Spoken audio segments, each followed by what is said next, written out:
गोदातेरी सिंहस्थ कुंभमेळा होणार आहे। लाखो भाविक गोदातेरी पवित्र स्नान करण्यासाठी येतील। ज्या गोदावरीमध्ये साधू संत पवित्र स्नान करतील ती गोदावरी मात्र प्रदूषणाच्या विळख्यात सापडली आहे। गोदावरीच्या प्रदूषणावर झी24 तासची विशेष मालिका पाहूयात, गोदावरी वाचवा।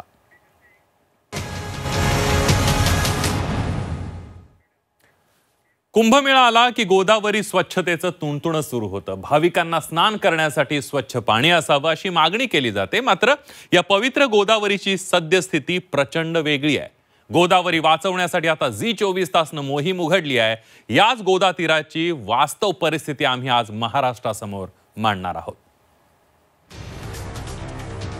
कपडे धुण्यापासून तर थेट जेसीबी धुण्यापर्यंत, या दुचाकी, 3 चाकी आणि 4 चाकी सुद्धा। नाशिक शहरातलं कुठलं वॉशिंग सेंटर नाहीये तर थेट रामकुंड परिसरातील गोदावरीच्या घाटावरची ही दृश्य। 2012 मध्ये कुंभमेळ्यात हे घाट बांधण्यात आले ते भाविकांच्या स्नानासाठी। रामकुंडात गर्दी होऊ नये या दृष्टिकोनातून 2 किलोमीटर पर्यंत विस्तीर्ण स्वरूपात हे घाट तयार करण्यात आले। मात्र आज हा घाट कपडे आणि वाहन धुण्याचा घाट बनलाय।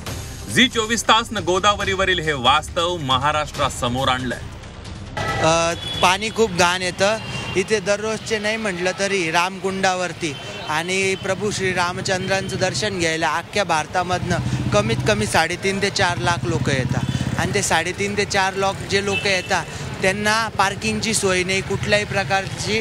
त्यांना ज्यावेळेस पाणी येतं पुराचं, ते गंगेचं दर्शन घ्यायला येतं, त्यावेळेस त्यांचं गोदावरी मातेचं दर्शन होत नाही। आणि वॉटर सप्लाय मॅनेजमेंटसारखी कुठल्याही प्रकारचं नियोजन एवढी मोठी टुरिझम सेक्टर असून आपल्या नाशिकमध्ये राबवले जात नाही। तर कृपया करून गव्हर्नमेंटनी आणि सरकारी लोकांनी याची दखल घ्यावी आणि लवकरात लवकर हे प्रॉब्लेम सॉल्व्ह करावे। नाशिक जिल्ह्यात पुन्हा एकदा कुंभमेळा होतोय, तो 2027 मध्ये। यासाठी आता केवळ 2 वर्ष शिल्लक असून प्रत्येक नाशिककरांनी गोदा स्वच्छतेसाठी जबाबदारीने वागण्याची गरज आहे। एका बाजूला भाविक दर्शनासाठी येत असतात, त्यांच्या डोळ्यांसमोर ही सर्व कृष्णकृत्य सुरू आहे। मोठ्या श्रद्धेने येणाऱ्या भाविकांची नाराजी ही सातत्याने ऐकायला मिळते। या प्रदूषणाचा परिणाम भाविकांना भोगावा लागत असल्याचं टूर्स अँड ट्रॅव्हल्स संघटनेचं म्हणणं आहे। कुंभमेळा पण येतोय तर पर्यटक भरपूर येतात। नाशिकमध्ये पर्यटकांची संख्या रोज वाढते, पण स्वच्छतेच्या बाबतीत आपण फार मागे आहोत। तरी गोदावरी नदी स्वच्छ राहावी याच्यासाठी गव्हर्नमेंटने काहीतरी प्रयत्न करावे आणि सर्वांचंच काम आहे तसं गोदावरी स्वच्छ ठेवणं, पण त्याला काहीतरी सोल्युशन कायमचं करायला पाहिजे। रामकुंड परिसरात खूप घाण असते नेहमी। लोकांना आंघोळी केल्या की असे अंगावर चट्टे पडणं किंवा काही खाजो येणं असे प्रकार होतात। तरी कृपया महानगरपालिकेने त्यात लक्ष घालून स्वच्छता ठेवावी। नाशिक महापालिकेने सुद्धा शहरातलं सांडपाणी नदीत जाणार नाही याची काळजी घेणं गरजेचं आहे। कुंभमेळ्याच्या आलेल्या निधीमध्ये हे विसरता कामा नये की सगळे जे लोक येणार आहेत ते त्यांच्या डोक्यात कन्सेप्ट क्लिअर असणार आहे की आपल्याला आंघोळ करायची आहे। म्हणजे ते गोदावरीच्या आंघोळीसाठी येणार आहेत, तर आंघोळीचं पाणी हे आंघोळी लायक असावं, परमनंट स्वरूपाचं असावं।